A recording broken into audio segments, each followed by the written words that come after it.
श्रोता प्रेमियों, मैं राम सागर शास्त्री आप लोगों के समक्ष रखने जा रहा हूं एक प्रसंग, पुरुष क्षेत्र में दान की महिमा। देखिए, भगवान ने राजा नंद का उद्धार किया। बलराम जी के मन में नंद बाबा सजन और संबंधियों से मिलने की प्रबल इच्छा थी, इसलिए वे रथ पर सवार होकर ब्रज के लिए प्रस्थान करते हैं। उन्होंने जाकर वृंदावन की दशा देखी, मानो वृंदावन उजड़ सा हो गया हो। ब्रजवालाएं ऐसी प्रतीत होती थी मानो उनके ऊपर वज्र सा गिर गया हो। कि पतझड़ आया उन कुंजों में, पाला सा पड़ा प्रणय पन में, ब्रजवालों पर हो वज्र पड़ा, यूं लगी आग वृंदावन में। जब यशोदा जी को पता चला कि मेरा पुत्र आया है, विभाग खड़ी होती है, चलने की सामर्थ्य नहीं है, आंखों से दिखाई भी नहीं पड़ रहा है, दो डग चलकर जमीन पर गिर गई। उनके मुख से यही शब्द निकला, आओ बेटा कृष्ण, बड़े दिनों के बाद में आए। कि गिर गई वहीं दो डग चलकर, रुंध गया गला, खुल गए नयन, गिरते गिरते यों बोल उठी, आओ बेटा आओ मोहन। बलराम आज रथ से कूद पड़े, जाकर यशोदा जी को उठाने लगे, देखा मां बेहोश हो गई है। बलराम ने यशोदा के कानों में चिल्लाकर कहा, उठो भैया, देखो ये तुम्हारा पुत्र बलराम तुम्हारे चरणों में प्रणाम कर रहा है। यशोदा जी ने आंखें खोली, बोली, बेटा सर्वदा प्रसन्न रहो, क्या तुम अकेले आए हो? मेरा कन्हैया कहाँ है? कि सुख के सपने में डूबी सी, फिर बोल उठी सुख धाम कहाँ, बलराम अकेले आए हो, रह गया हमारा श्याम कहाँ। बलराम कुछ कह भी नहीं पाए, तब तक लकड़ी के सहारे चलते हुए बाबा नंद भी आ गए। बलराम जी ने नंद के चरणों में प्रणाम किया। नंद ने कहा, बलराम कन्हैया क्यों नहीं आया? बलराम बोले, बाबा मैंने कन्हैया से कहा था कि ब्रज में लौटने के लिए तुमने 3 दिन का वादा किया था, इसलिए आज चलकर ब्रजवासियों को दर्शन दीजिए। परंतु कृष्ण ने कहा, दाऊ जी आप ही चले जाइए, मुझे छुट्टी नहीं है। वास्तव में कन्हैया झंझटों में पड़ा है, उसका कोई दोष नहीं है। कि हैं फंसे सैकड़ों झंझट में, है दोष नहीं कुछ भैया का, बाबा अपराध क्षमा करना, मनमोहन कृष्ण कन्हैया का। कन्हैया की तरफ से मैं आपसे क्षमा चाहता हूं। इधर गोपियों को मालूम हुआ बलराम आए हैं, अब तो गोपियां भी आ गई। उन्होंने दाऊ जी से कहा, अंकल मुझे पहचान लीजिए, प्रेम योग की योगिनियां योगराज कृष्ण की आज्ञा से योग धारण किए हुए हैं। हमने सुना है कृष्ण ने 16,108 विवाह कर दिए हैं, अब वे हमें कैसे याद करेंगे?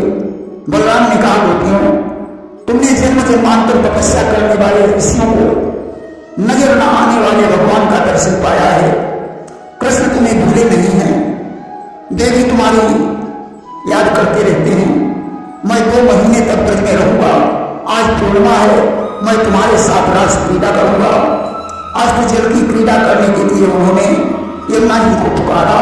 जब यमुना ने नहीं सुना तो उन्होंने हल्की नोक से यमुना को खींच लिया। यमुना जी बलराम के चरणों में गिर गई।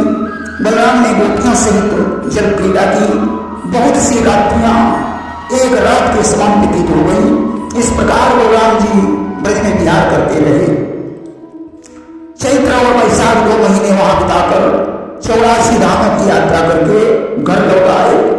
इधर जिस समय बलराम जी ब्रज में गए हुए थे, उसी समय कंस देश के राजा पौंड्रक ने भगवान कृष्ण के पास एक दूत भेजकर यह कहवाया कि मैं ही भगवान वासुदेव हूं। उसने नकली भुजाएं, नकली चक्र, नकली गरुड़ बनवाया और दूत से यह कहवाया कि या तो वह वासुदेव कहलाना छोड़ दे या मेरे साथ युद्ध करे। कृष्ण ने 2 अश्विनी सेना तैयार की और कंस देश में पहुंचे। पौंड्रक का मित्र प्रयाग नरेश 3 अश्विनी सेना लेकर आया दोनों तरफ की सेनाओं का सामना हुआ, भयंकर युद्ध होने लगा, खून की नदी बहने लगी। भगवान ने पौंडर का शीश काटकर काशीपुरी में गिरा दिया। इस युद्ध में काशी राज मारा गया। काशी नरेश के पुत्र का नाम सुदर्शन था। पिता की मृत्यु का बदला लेने के लिए उसने भगवान शंकर की तपस्या की। या सुतोष तुम अब धरदानी अवारती हर दीन जन जानी। भगवान शंकर आज प्रकट हो गए। उन्होंने कहा बंधु वरदान मांग लो। सुदर्शन बोला जिसने हमारे पिता को मारा है उसे उसके अपराधों का दंड मिलना चाहिए। शिव ने कहा तुम उल्टे मंत्रों से हवन करो, उसके प्रताप से कृत्या राक्षसी प्रकट होगी जो तुम्हारे मनोरथ को पूर्ण करेगी। कि कितने ही वर्ष यज्ञ करके धूत ने राक्षसी प्रगटाई, द्वारिका नाथ को पद निहित वह महापिशाचिन पहुंचाई। राक्षसी द्वारिका में जाकर घर घर उत्पात मचाने लगी, बूढ़े बच्चों को मार मार युवकों का गला दबाने लगी। सुदर्शन ने हवन के द्वारा कृत्या राक्षसी प्रकट करके द्वारिका को भेज दिया। उससे कहा जाओ द्वारकापुरी के नर नारियों को कृष्ण के सहित समाप्त कर डालो। इधर कृष्ण ने सुदर्शन चक्र को आदेश दे दिया, जाओ कृत्या को विनष्ट कर दो। चक्र को देखकर कृत्या वापस लौट पड़ी। उसने सुदर्शन सहित यज्ञ कराने वाले ब्राह्मणों को जलाकर भस्म कर दिया, यहाँ तक कि सारी काशी को जलाकर नष्ट कर दिया। चक्र ने कृत्या को नष्ट कर दिया।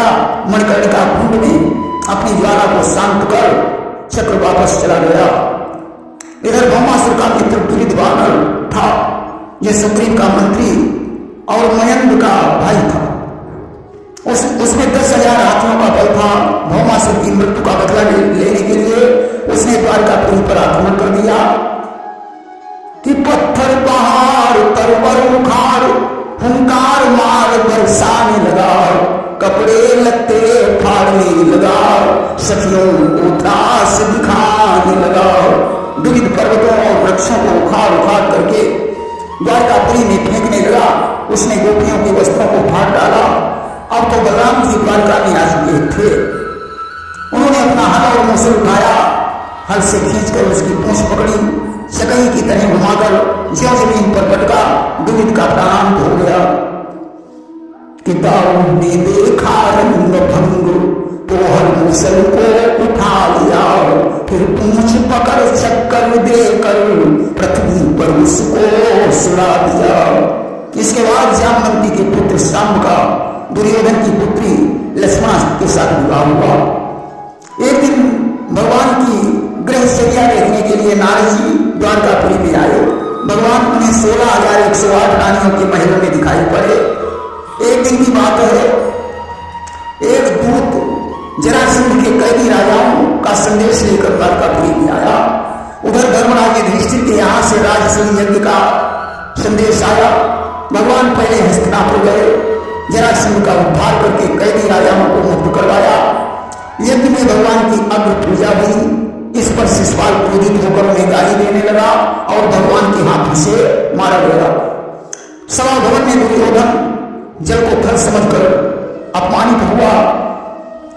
सार्ग शिशुपाल का मित्र था। उसे शिशुपाल की मृत्यु का जब समाचार मिला तो बदला लेने की भावना से उसने शंकर जी की तपस्या करके एक ऐसा विमान मांगा जिस पर किसी अस्त्र शस्त्र का प्रभाव न पड़ता हो। शिव ने वह विमान मैदानक द्वारा बनवाया था। उस विमान में बैठकर उसने द्वारका को प्रस्थान किया। बलराम और कृष्ण धर्मराज युधिष्ठिर के यहाँ थे। द्वारका में जाकर उसने माया द्वारा आंधी चलाकर आग और पत्थर बरसाना शुरू कर दिया। उग्रसेन ने प्रद्युम्न और शाम को भेजा। प्रद्युम्न रणभूमि में गए तो साल्व ने बाणों के द्वारा अंधकार कर दिया। प्रद्युम्न ने बाण छोड़कर प्रकाश किया। नाना प्रकार से युद्ध हुआ। साल्व के मंत्री देवमान ने प्रद्युम्न के सिर पर गदा मारी। प्रद्युम्न मूर्छित हो गए। दाऊ का पुत्र धर्मपत उन्हें रणभूमि से अलग उठा ले गया। प्रद्युम्न की मूर्छा नष्ट हुई। उन्होंने धर्मपत से कहा, धर्मपत तुम मुझे यहाँ क्यों ले आए हो? अब मैं अपने माता पिता को क्या जवाब दूंगा? धर्मपति ने कहा, मेरे गुरु ने बताया था कि अगर युद्ध में सारथी घायल हो जाए महारथी द्वारा उसे संभाला जाना चाहिए। प्रद्युम्न ने कहा कुछ भी हो, अब तुम ऐसा नहीं करोगे, इससे वीरता कलंकित होती है। आज रथ पर बैठकर प्रद्युम्न फिर युद्ध भूमि में पहुंचे और उन्होंने 4 बाण छोड़कर देवमान के चारों घोड़े मार डाले। एक बाण से सारथी को मार डाला, एक बाण से ध्वजा नष्ट कर दी, एक से छत्र, एक से धनुष को काट दिया, 3 बाणों से देवमान को मार डाला और सारी की सेना का विनाश करने लगे। साल के साथ 27 दिन तक युद्ध हुआ।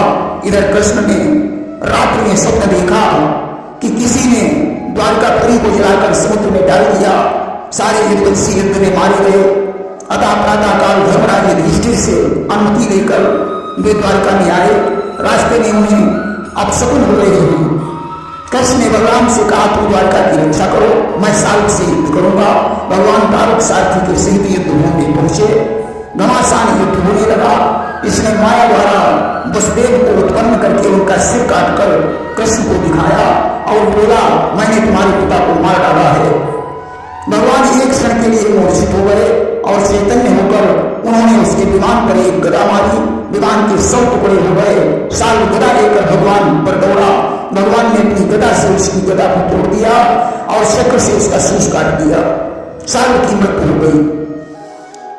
साल की मृत्यु का बदला लेने के लिए उसका मित्र दंतवक्र आया। उसने भगवान पर गदा चलाई। भगवान ने अपनी गदा पर उसका प्रहार लिया और खींचकर एक गदा उसके सिर पर मारी। उसका प्राण हो गया। विदुर आगे बढ़ा, वह तलवार लेकर भगवान पर दौड़ा। भगवान ने चक्र सुदर्शन से तलवार के सहित उसका शीश काट दिया। उग्रसेन जी बड़े प्रसन्न हुए। यही पर भगवान ने प्रण किया कि आज से मैं युद्ध में कभी हथियार धारण नहीं करूंगा।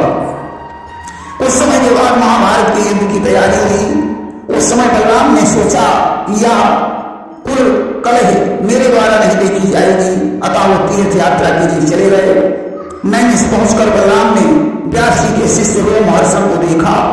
ये सौनकालिक ऋषियों को कथा सुना रहे थे। सभी ऋषिमुनि उठकर खड़े हो गए, परंतु सूत जी ने उनका सम्मान नहीं किया। बलराम ने क्रोधित होकर कुशा की धार से उनका शीश काट लिया और उनके पुत्र उग्र सभा को शास्त्रज्ञ होने का वरदान देकर उसे व्यास गद्दी पर बैठा दिया। ऋषियों ने बलराम से कहा कि यात्रा से आपके पाप नष्ट हो जाएंगे, परंतु मेरे दुख का एक विषय है कि बलबल नामक बंदर हमारे हवन कुंड में मलमूत्र आदि गिराता है, इसलिए आप उसका वध कीजिए। बलराम कुछ दिनों के लिए वहां ठहर गए। पूर्णिमा के दिन बलबल ने आंधी चढ़ाकर मलमूत्र की वर्षा की। बलराम ने उसे हाय की नोक पर उठाकर भूमि पर पटक दिया। मस्तक पर मुसल मारा। बलबल की मृत्यु हो गई। 1 वर्ष बाद हरिद्वार में बलराम को खबर मिली कि भीम और दुर्योधन का गदा युद्ध हो रहा है। बलराम जी वहां पहुंचे। दुर्योधन और पांडवों ने उन्हें प्रणाम किया। बलराम ने आशीर्वाद दिया। दोनों से कहा कि अब युद्ध बंद कर दो, परंतु भीम और दुर्योधन बोले, अभी हम लोगों का मन नहीं भरा है। भीम ने दुर्योधन की युद्ध में जंगा तोड़ दी। बलराम ने कृष्ण से कहा, कृष्ण ये कैसा अधर्म करवा रहे हो? कृष्ण ने कहा, दाऊजी कौरव बड़े अन्यायी हैं, इन्हें अपनी करनी का फल भोगना ही पड़ेगा। बलराम द्वारका होकर पुनः नैमिष को चले गए और वहां ऋषिमुनियों को बुलाकर अनेकों यज्ञ करवाए। इसके बाद भगवान ने परम सखा सुदामा ब्राह्मण पर कृपा की। बलराम जी द्वारका में वापस लौटे। एक बार सर्वग्रास सूर्यग्रहण लगा, जैसा कि प्रलय के समय लगता है। तब कृष्ण और बलराम ने उग्रसेन से कहा कि नाना जी, सूर्यग्रहण के अवसर पर कुरुक्षेत्र क्षेत्र में स्नान का बड़ा महत्व है। इस अवसर पर दान की गई वस्तु का सहस्र गुना फल प्राप्त होता है। युधिष्ठिर ने पूछा, उस स्थान का ऐसा क्यों महत्व है? कृष्ण ने कहा, वह स्थान अत्यंत प्राचीन और पवित्र है। पहले इसका नाम श्यामंत क्षेत्र था। जब परशुराम ने हयवंशी क्षत्रियों को मारकर खून की नदी बहाकर उसमें पितरों का तर्पण किया, तभी से इसका नाम कुरुक्षेत्र पड़ा। वहां ऋषिमुनि परमेश्वर की स्तुति और स्मरण किया करते हैं। श्री कृष्ण की आज्ञानुसार बलराम, देवकी, वसुदेव, उग्रसेन, रुक्मिणी आदि के सहित तथा पुत्रों और यदुवंशियों के सहित वहां चल पड़े। अनिरुद्ध और कृतवर्मा को द्वारका की रक्षा के लिए छोड़ दिया। उस क्षेत्र में भीष्म पितामह, धृतराष्ट्र, कुंती भी आए थे। कुंती बोली, कृष्ण दुर्योधन ने बहुत अत्याचार किया। तुमने सुधगी नहीं ली। भगवान ने कहा क्षमा करना बुआई, अब मैं उनका ध्यान रखूंगा। श्री कृष्ण के डेरे की थोड़ी दूरी पर बाबा नंद, यशोदा और ब्रजवासियों का डेरा था। कृष्ण को जब मालूम हुआ वे उनसे मिलने के लिए गए। राधा आदि गोपी वालों से भेंट हुई। जब रुक्मिणी ने राधा को देखा तो अभिमान को भूलकर कृष्ण से कहा, अगर आपकी आज्ञा हो तो मैं राधा को अपने स्थान पर ले जाकर इनका स्वागत सत्कार करूं। रुक्मिणी ने राधा को बुलवाकर उन्हें भोजन करवाया, अच्छे अच्छे कपड़े और गहने प्रदान किए, उनका स्वागत सत्कार किया और बोली, बहन तुम्हारे समान तीनों लोगों में धन्य कोई नहीं है जो श्याम तुम्हारा ही नाम रखते हैं। कृष्ण ने ब्रजवासियों का स्वागत सत्कार किया। एक दिन कौरव पांडव की स्त्रियां तथा कृष्ण की रानियां वार्तालाप कर रही थी। सभी अपने अपने विवाह की चर्चाएं करने लगी। द्रौपदी अपने विवाह की चर्चा करते हुए बोली, उसने अर्जुन के लक्ष्य वेद से 5 पति होने तक की कहानी सुनाई। रुक्मिणी ने अपने विवाह के बारे में बताया। उसी समय व्यास, नारद, च्यवन, विश्वामित्र आदि बहुत से ऋषि आ गए। वसुदेव ने कहा, विष्णु ऐसा कोई उपाय बताओ जो मैं भवसागर से पार हो जाऊं। उन्होंने कहा, तुम यहाँ युक्ति करो और फल कृष्ण को समर्पित कर दो। शुभ मुहूर्त में यज्ञ आरंभ हुआ। देवताओं ने अपना अपना भाग लिया। वसुदेव ने याचकों को बहुत सा दान दक्षिणा किया। 4 महीने वहां बिताकर उग्रसेन ने द्वारका की तैयारी की। कृष्ण ने नंद, यशोदा से कहा, यद्यपि मैं आप लोगों को छोड़कर जाना नहीं चाहता हूँ, परंतु जाना पड़ रहा है। वाले भगवान के साथ जाना चाहते थे। भगवान ने उनका मन फेर दिया। वर्षा ऋतु आने पर यदुवंशियों के सहित भगवान द्वारका को लौटे। प्रेम से बोलिए वृंदावन बिहारी लाल की जय।